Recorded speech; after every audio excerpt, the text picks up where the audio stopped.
It's an honor and a great pleasure for the department and the university to welcome you to the campus today. Professor Hayek. Thank you very much.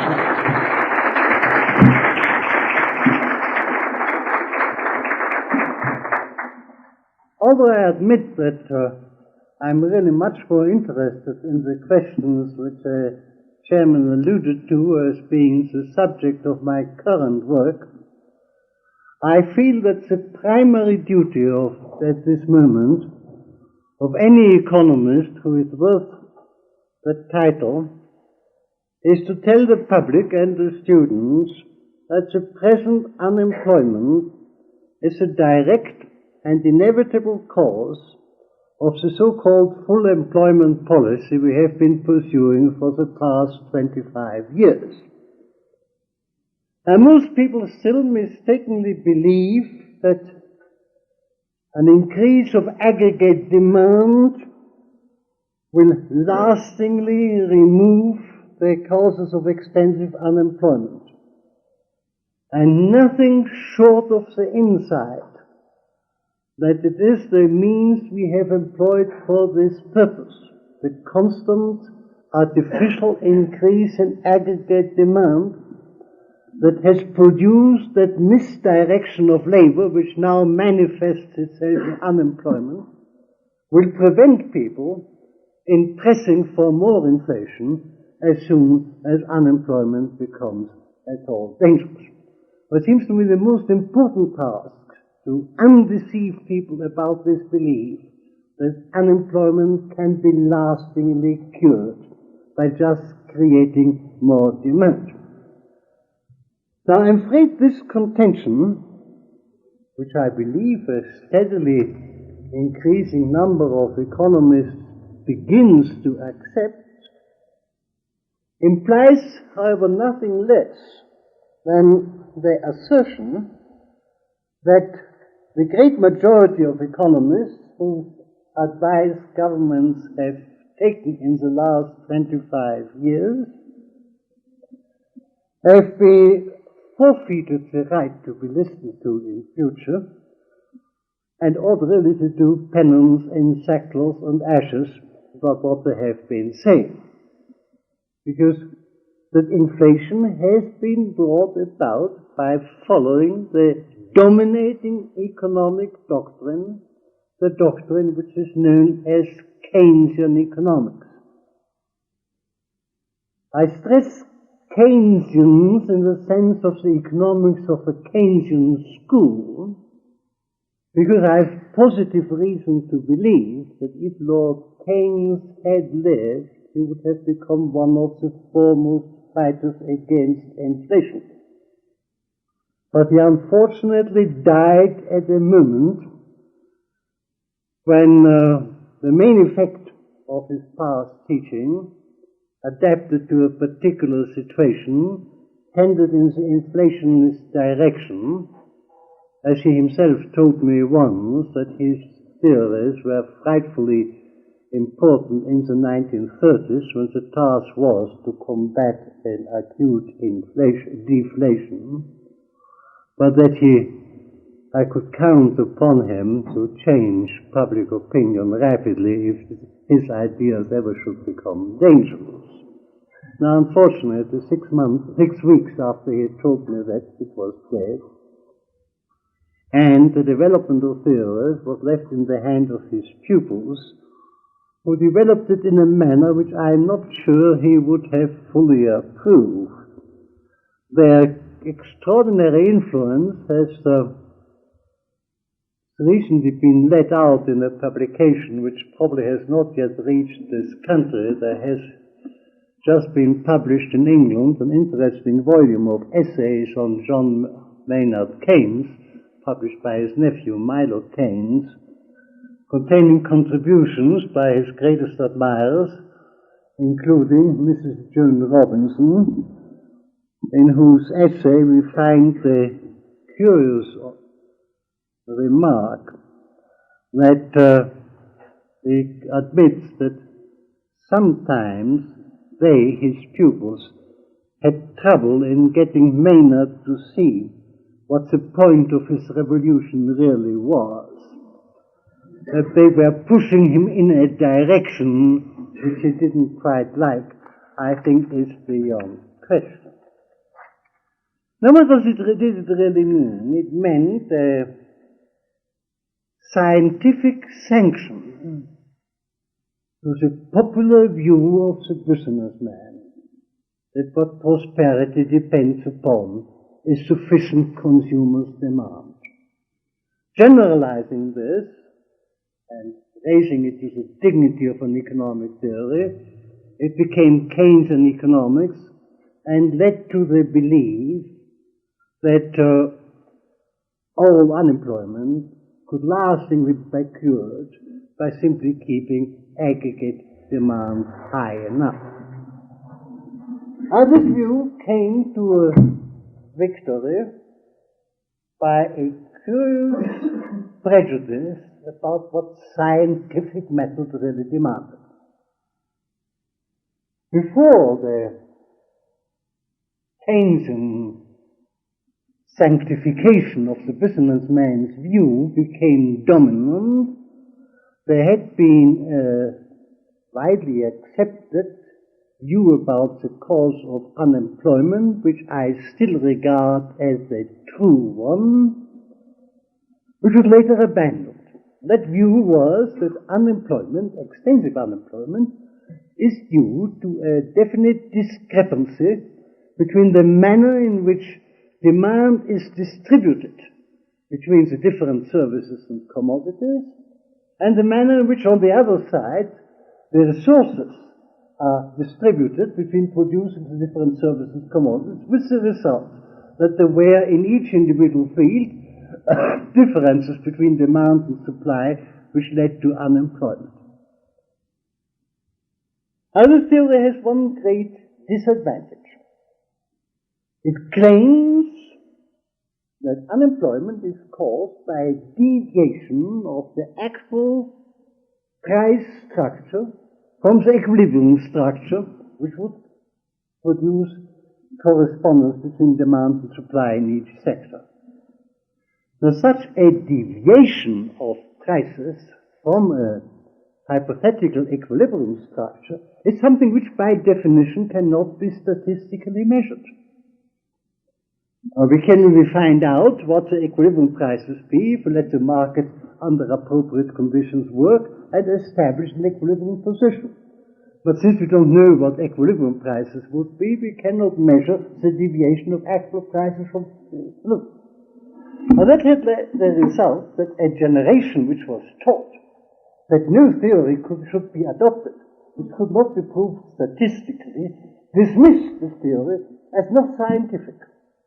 It's a very curious procedure to say something because we cannot prove it must be false, but it rested on the belief that we had in our power to find scientific evidence for everything.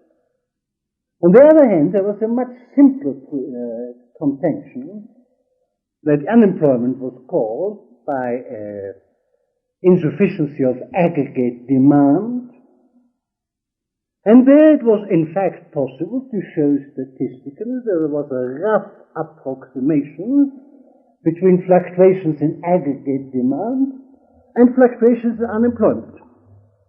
And although this was only a very approximate correspondence, it happened to be the theory for which we could adduce statistical evidence. And according to the current fashion, the theory which was probably the better theory, but which could not be statistically good, was discarded, and the inferior theory, which was only an approximate, because it was the only one for which there was some statistical confirmation, came to be adopted as the ruling theory. And so we began acting on a theory which economists up to 1935 had regarded as a theory of cranks and beliefs of practical man, but undefensible scientifically, was suddenly raised to the rank of the dominant theory and came to dominate actual policy. Now, the reason why some of us at that time objected to this was that we had known from experience and knew from the theory which based on this that such a policy of raising aggregate demand at every moment sufficient to secure full employment involved a constant addition to the income stream which attracted resources to places where they could be used only so long as this addition to money continued to grow. It created jobs which were not additional in number, but which were at places where they could be preserved and maintained only by continuing and even accelerating inflation. What had suggested this to us,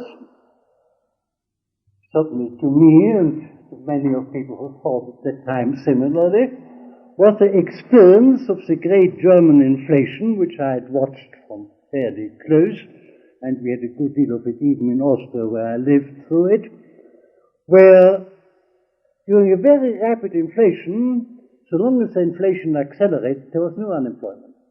But as soon as the rate of acceleration of the inflation slowed down, unemployment at once reappeared.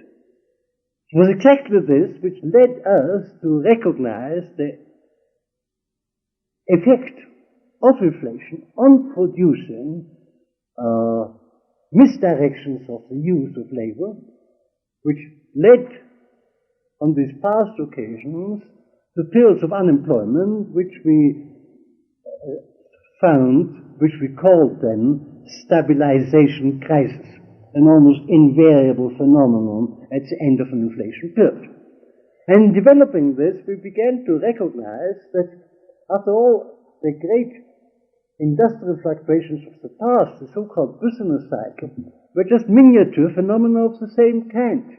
Periods of 3 or 4 years of rapid credit expansion producing this misdirection of labor, in that case almost entirely in the form of an attraction of too much labor and other resources into the production of capital equipment, which at a certain later stage proved to be excessive and led to unemployment in, at first, the capital good industries, then by a certain process of cumulative contraction spread all around.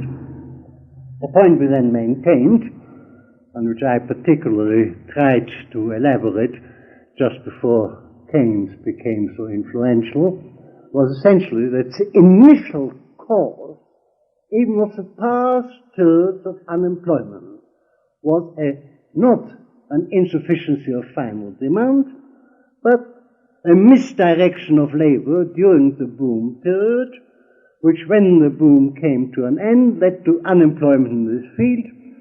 This unemployment then admittedly setting up a further cumulative process of contraction, unemployment now becoming the cause of real insufficiency of demand, that insufficiency of demand leading to further unemployment, and the whole downward spiral which we know only so well. It was for this reason that from the very beginning I opposed the Keynesian proposal of controlling unemployment by an expansionist policy by maintaining aggregate demand. I was convinced it couldn't last permanently, couldn't be effective only for a limited period, and would in the end make matters only worse, because during the period of credit expansion it created more and more misdirection of labor. I confess that I never thought the thing could last as long as it did during the pre-war period. When the great post-war boom started, I expected it might be continue for 5, 6, perhaps 8, mostly 10 years, but that we should lead into that great prosperity of 25 years with only minor recessions, never leading to any really deflationary interval in between. Well, that was something I did not wholly foresee.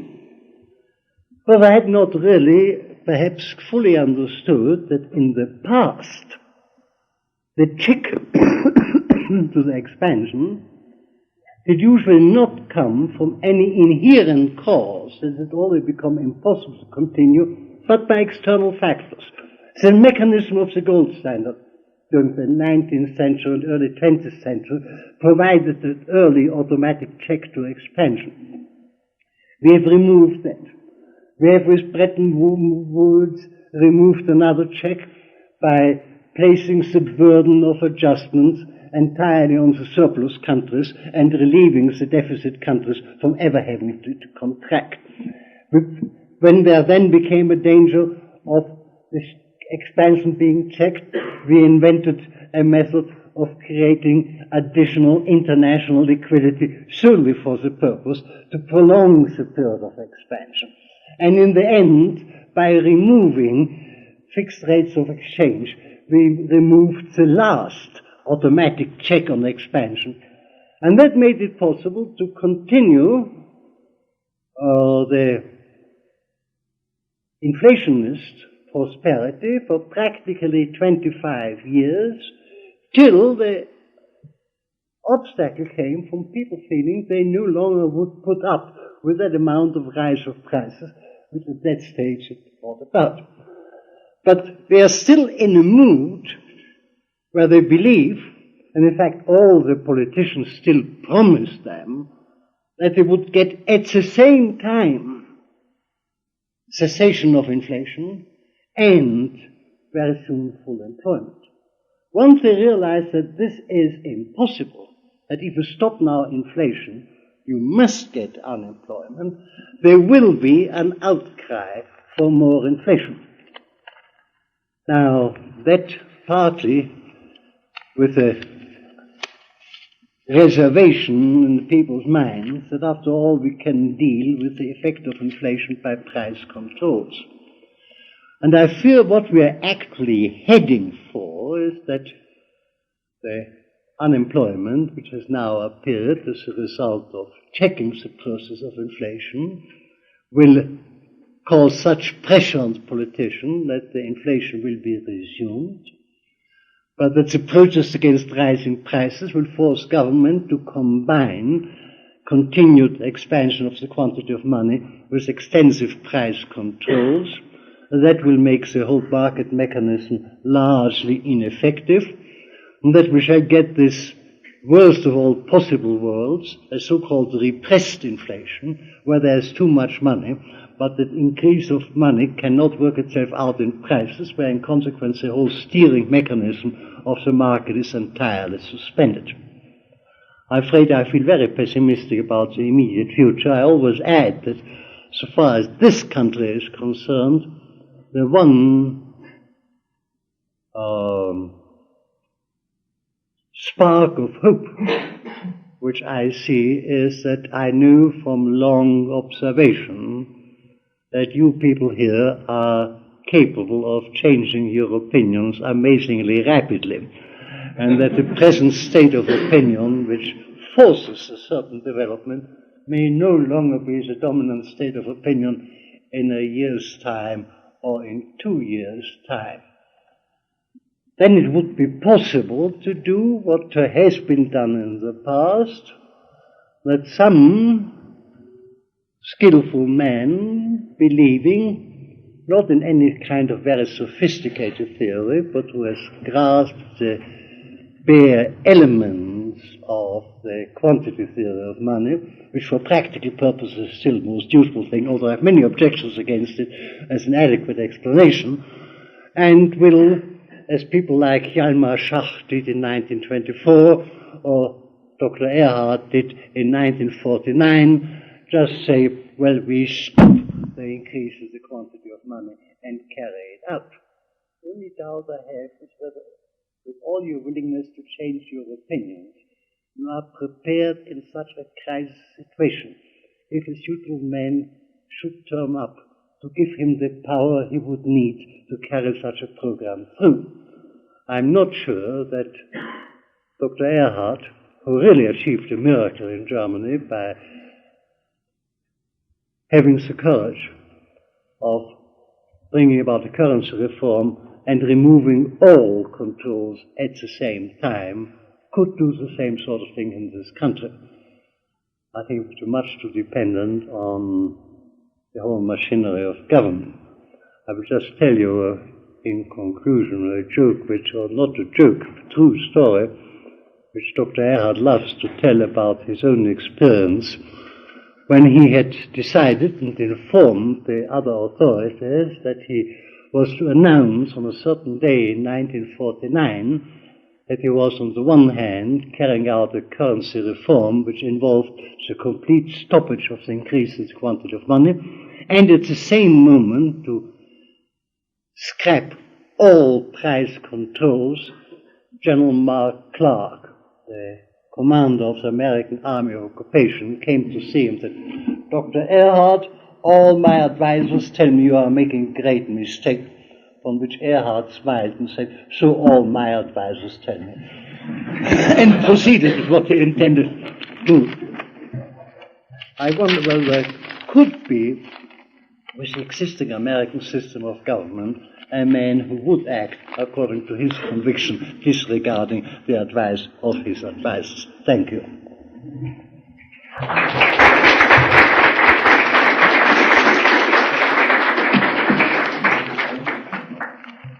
If you could address your questions to Professor Hayek distinctly so that they can be heard around the room, please. Professor Dugan. Professor Hayek, you said you were surprised that we didn't have a collapse sooner. Now, by hindsight, do you have any explanations why we kept on going for 25 years? Why the collapse didn't come sooner? Because for a long time a slower acceleration of the rate of inflation was sufficient to keep the boom going than I should have expected. I should have thought, without any definite evidence for it, it's a matter of feeling, which you can't have quantitative evidence, that in order to continue inflationary boom of this kind, the acceleration of the inflation would have to start much earlier. It was a much more long-drawn process than I expected.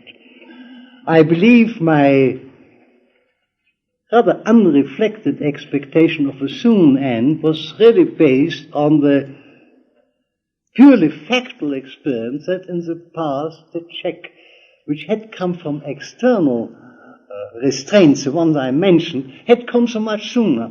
There had never been in the past a real experiment of letting this thing go on indefinitely without any check. We were the first generation who had the courage in the belief in a theory, I believe a wrong theory, to remove all those safety devices which in the past restricted the discretion of the monetary authorities in order to enable them to act indefinitely on their theory. So we have for the first time tried it out, and it turned out that evidently that inflation which is necessary achieves alarming proportion only after a period of something like 20 or 25 years. It did then, but as I say, later than I expected.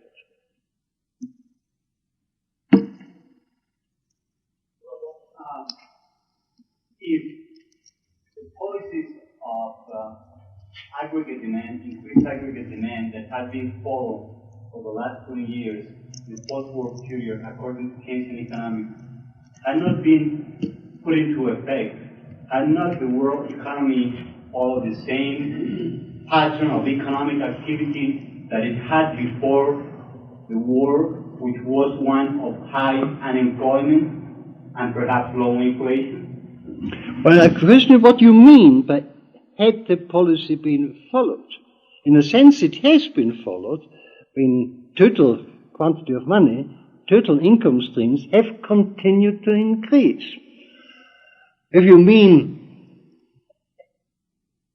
would it have been possible to increase them fast enough to preserve the employment effect which they had before, which meant a greater speeding up of inflation that had actually, now speaking not of the last 8 months when the thing has become so acute, but the last 2 years when the thing began to slow down and unemployment to appear in a marked degree. The great question, which I have no answer, is, would it still have been possible by sufficiently speeding up inflation in this period to achieve or maintain nearly full employment?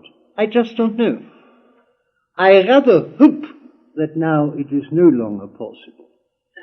I rather hope for the reasons given before, because if we succeeded once more to continuing near full employment for, say, another 2 years, it would add to the amount of misdirection of labor and would merely postpone the evil day and have an even worse crisis in 2 years' time. For that reason, I say, I hope we shall have to face the facts now and change our policies rather than another 2 years' time.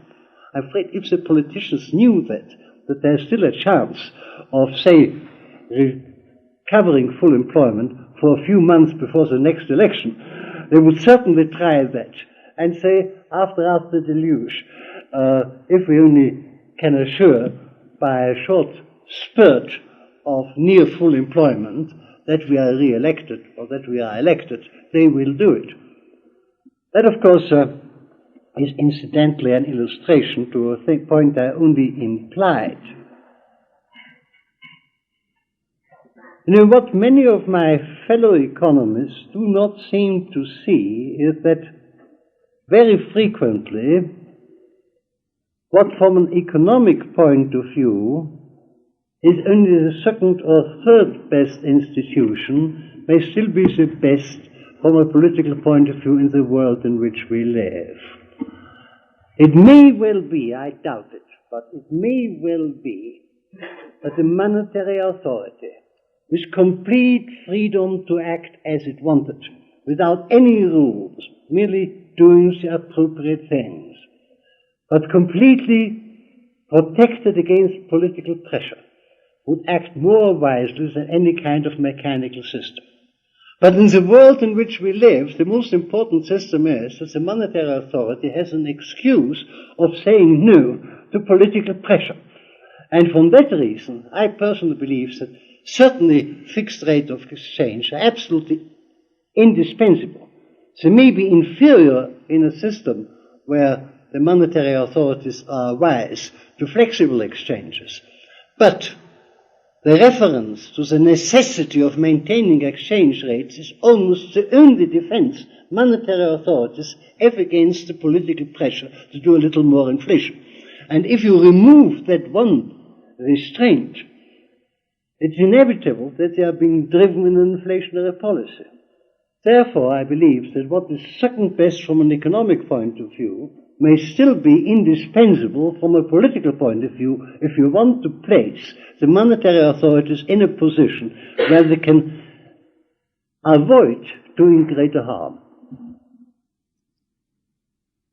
I wonder if you could give some specific examples of the misdirection of labor activity associated with monetary expansion. Well, that is actually, in our present situation, extraordinarily difficult. In the past, during the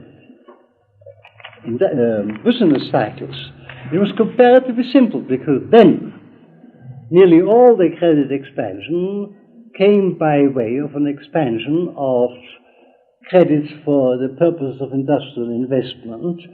So you had the typical overdevelopment of the production of iron and steel, of heavy machinery, of building, and they were the overdevelopments with an overattraction of labor.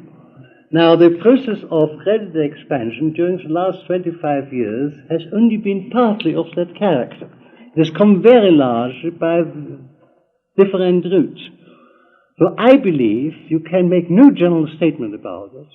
You would really have to analyze the situation separately for every country, and even for every part of the epoch of 25 years.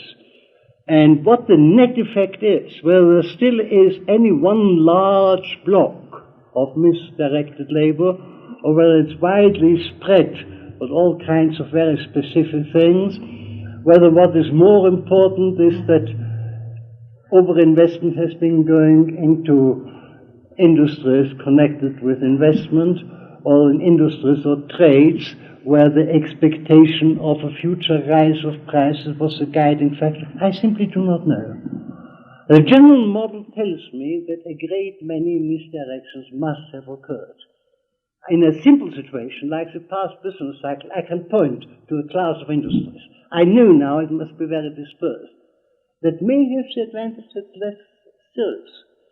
Widely dispersed misdirections may be easier to correct as a great block of misdirection, a great mass of labor drawn into capital goods industries and stuck there. I don't know whether it is so or not. We will only know if we find a way of establishing a new type of relatively stable equilibrium. But what sort of corrections that affords? I think the market is the only way of finding out.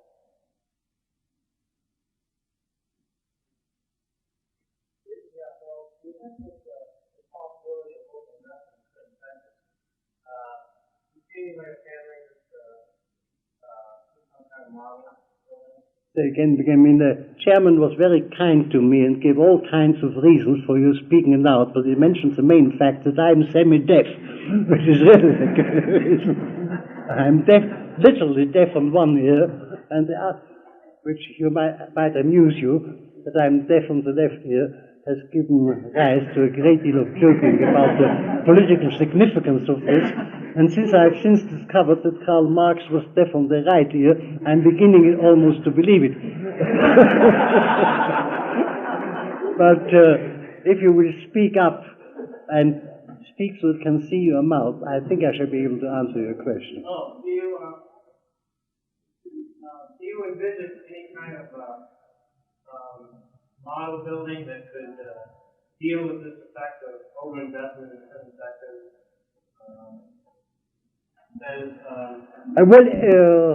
There is, of course, the model for the typical business cycle of the past based on industrial overinvestment, and I think you might build quite a number of models corresponding to the alternative methods of maintaining full employment which have been used. I mean, I believe you could possibly, at least for any one country, build a model on the assumption that it was all done by fiscal policy, by deficits or government spending. You might have another one that's assuming that's based all on low interest and private borrowing. And so you might build a number of models for different assumptions. Well, I'm not sure that it's very well worthwhile because they have such specific but I think, well, in a way, yes, anyone who wrote a history, an economic history, where he wants to explain what has happened, would really have to do that on the basis of a model based on realistic assumptions applying to that period of time.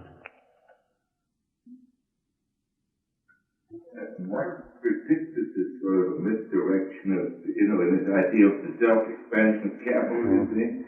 Now, you seem to be saying, too, that the misdirection is between demand as it's actually distributed, where it goes into undue, what we have called in Germany, rationalization, right? And what would be your alternative? I mean, how would it be ideally distributed? Well, again, we don't have the concrete manifestation. We can only state the conditions in which it would be avoided. And that is, in very simple terms, really a condition in which currently the amount of funds available for investment is kept approximately equal to current voluntary savings. It's the old formula: try to keep investment in step with current voluntary savings, and you can hope to achieve some approach to an equilibrium situation.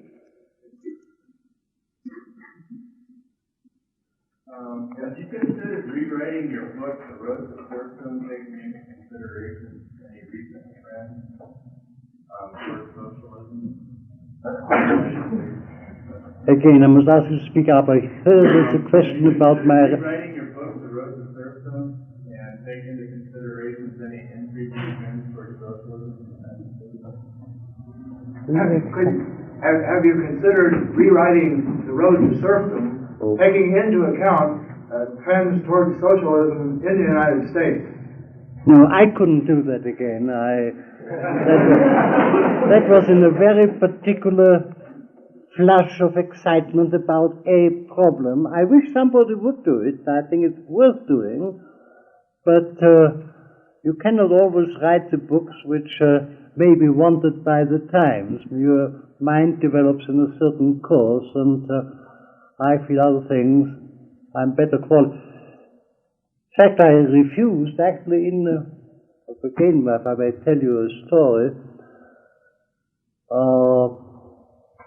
immediately after I had published The Road to Serfdom, or within 6 months, I was asked for a lecture tour over to this country, and in the course of this lecture tour, I was visited at one place by a gentleman who shall be anonymous for this purpose, who was trying to be very brief and said, "I'm not going to take up much of your time. Oughtn't a book like this would be written specially for this country?" I said, "Yes."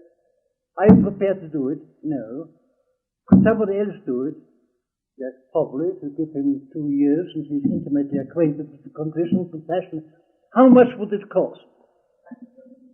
"Oh, I suppose at that time," I said, "engaging a first-class man who is interested in it for 2 years with all the costs for $30,000, I think could be done. The money is yours."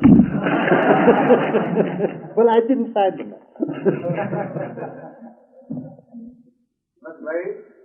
Yeah, right. I'll get back to that point. In the Road to Serfdom, one of your primary arguments, positive arguments against socialism, is that it cannot work because of the informational quantity required by the planner is impossible to obtain. What about the counter-argument of decentralized socialism or market socialism? Well, I think it founders on one difficulty. It wouldn't be socialism if you didn't also decentralize the acquisition and formation of capital. And so long as the allocation of capital remains a matter for the central authority, you don't solve the problem. You see, they have never faced this fact, that if the decentralized industries are dependent for every new investment on what some central investment board is willing to give them, it is not in their power to restore a really competitive system. And if you allowed the individual firms to own their capital, it would really restore capitalism.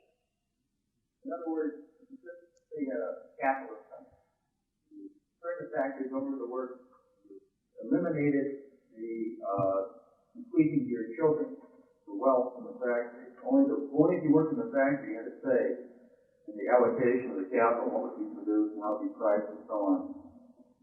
You would not call that socialism. I wouldn't. You see, if the ownership of capital was dispersed and you got, as you would in this case, substantial incomes from the return on capital, you would retain all those features of capitalism which, so far as I can judge, the socialists most dislike. You would leave the distribution of incomes to the market, including to the pricing of capital, and to the accident of people being able to build up capital resources. I mean, I have, in these discussions in the 1930s, found some of my opponents being driven by the argument and practically proposing to restore capitalism. All they objected in the end is that, to begin with, capital ought not to be distributed by historical accident, but in some just manner. Which my answer is, of course, yes.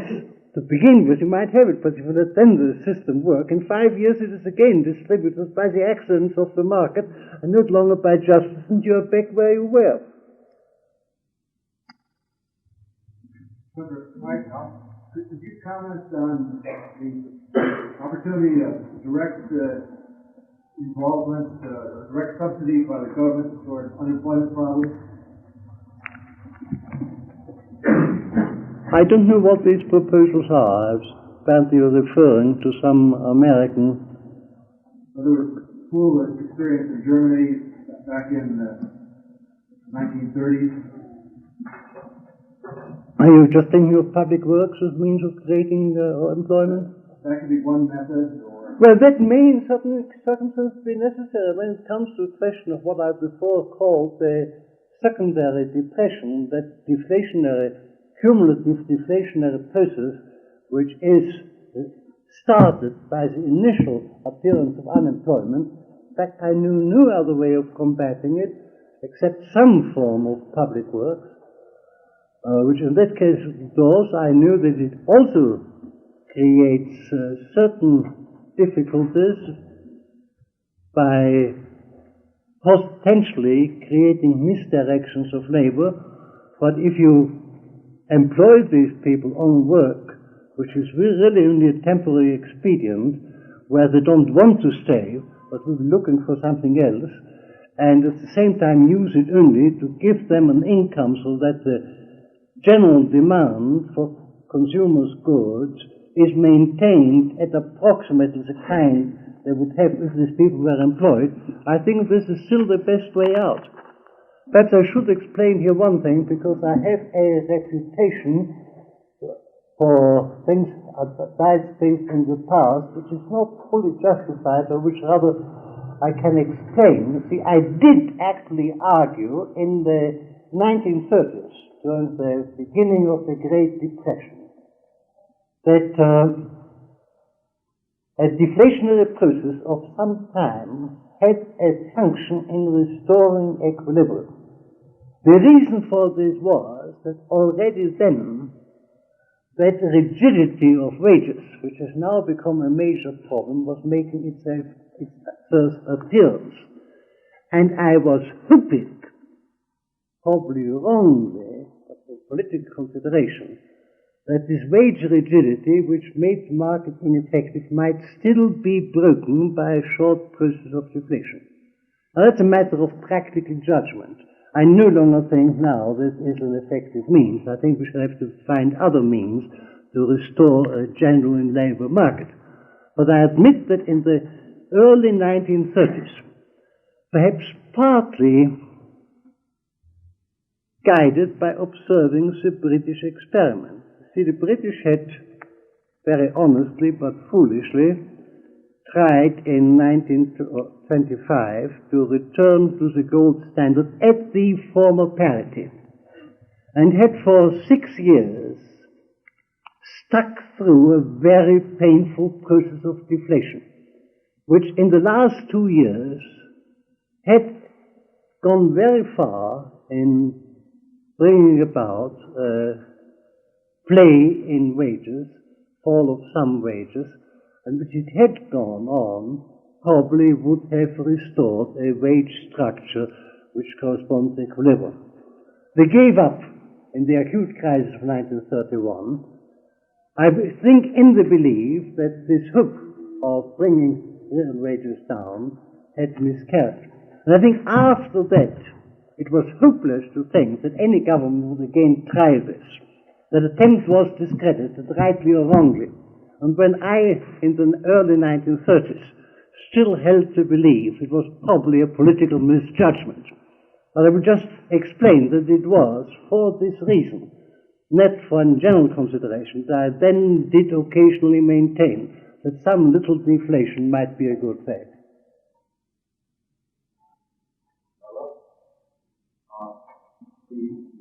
The mind-directed labels that you're talking about, and the mind-directed concept doesn't come from adaptive process after a long period of time. In this sense, you answer Professor Stinky that equalizing savings and investment will be a way to solve something for the migration of labor.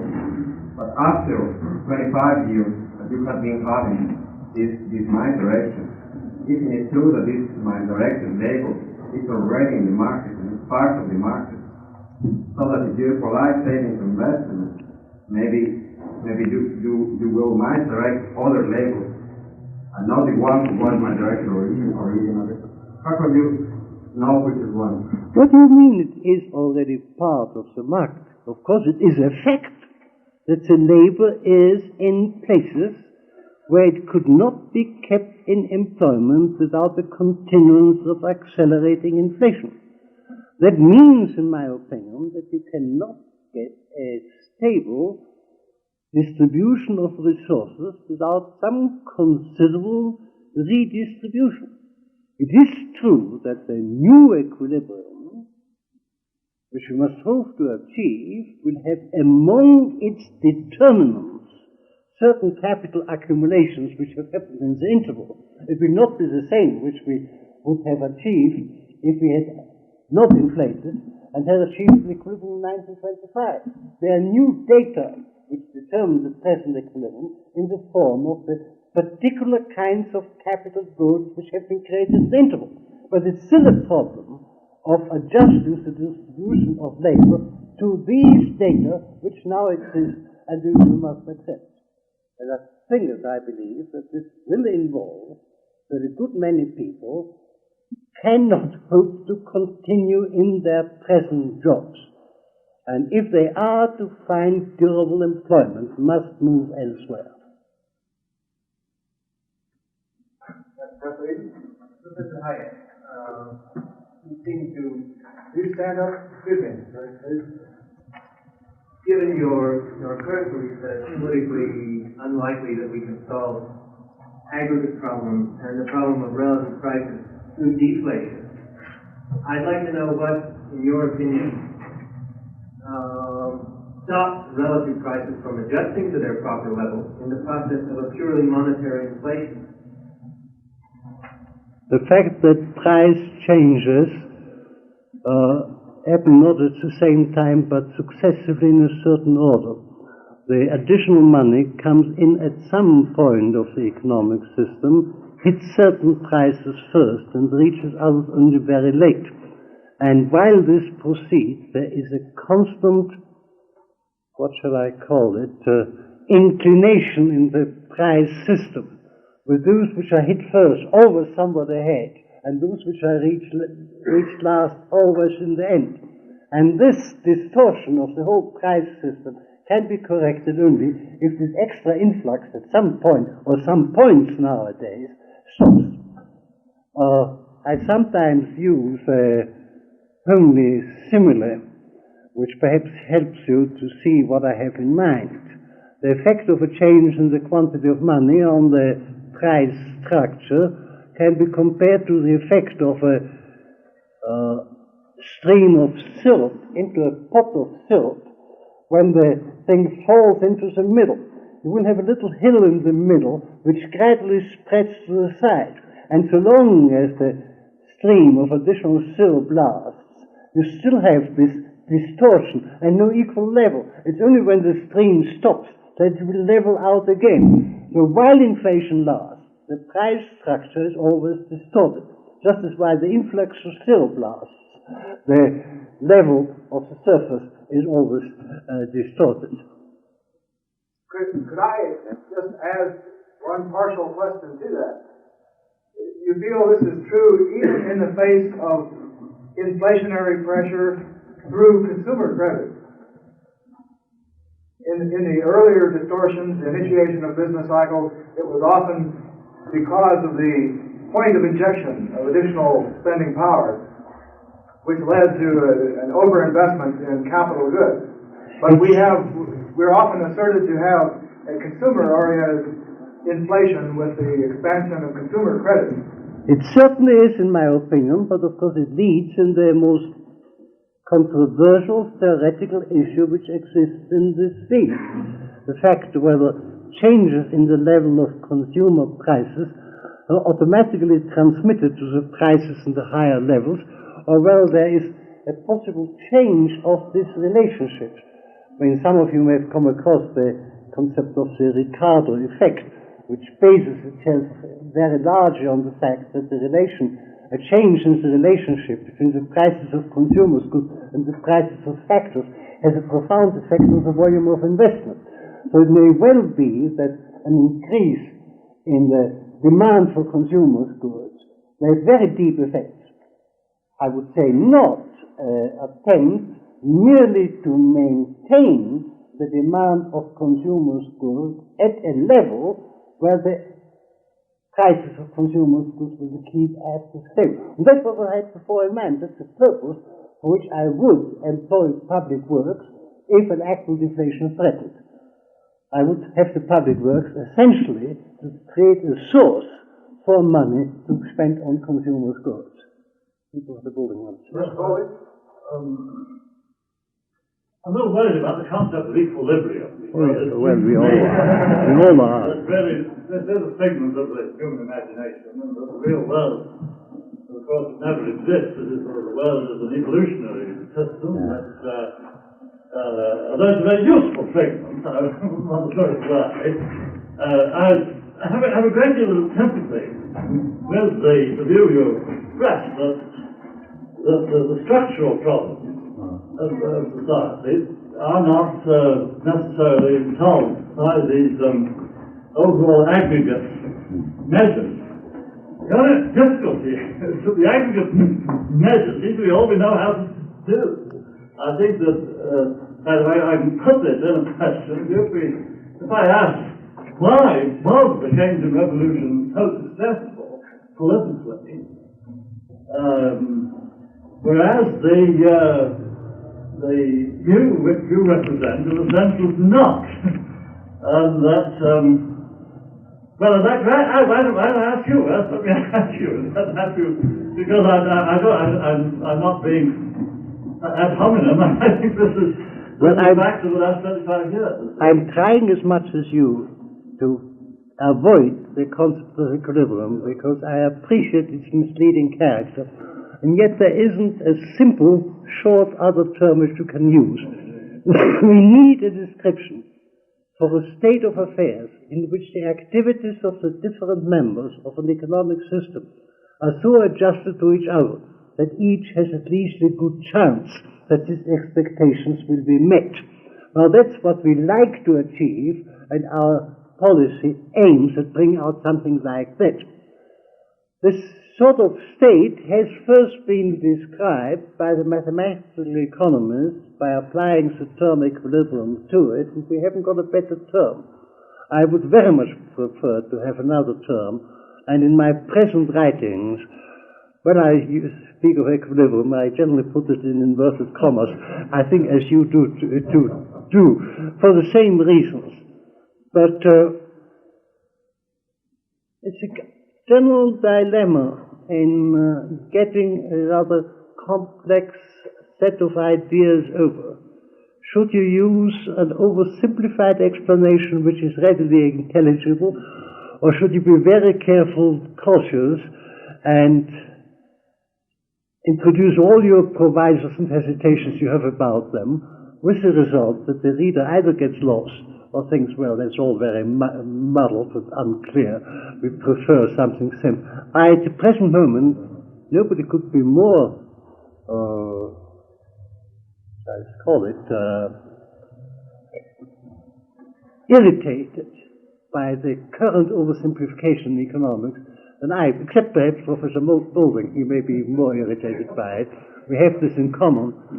But we mustn't throw the baby out with the bathwater. We must occasionally simplify, even if we know that simplification is half wrong. I'd like to make this, if we could, the last question, because the present last if I may follow up on Professor Boulding's question, to what extent do you view the work of economists such as Hayek, and on the disequilibrium rather than equilibrium of output and employment, a proper approach to better understanding what you call the improper distribution of output and employment? I think they are a great improvement on the crude acceptance of a macro-analysis by Keynes and the Keynesians proper. They really are a step in a return to a micro-analysis, which I think is all the real knowledge we have.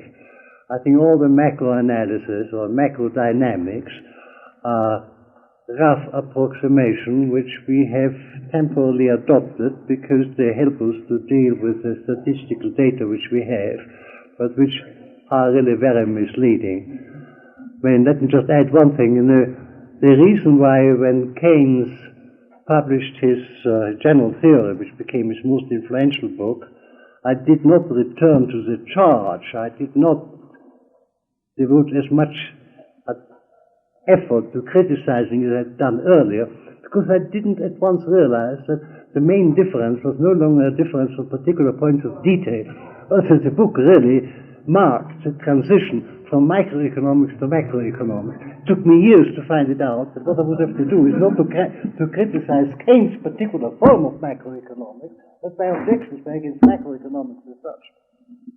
Well, I'm sure that we all extend our thanks to Professor Hayek.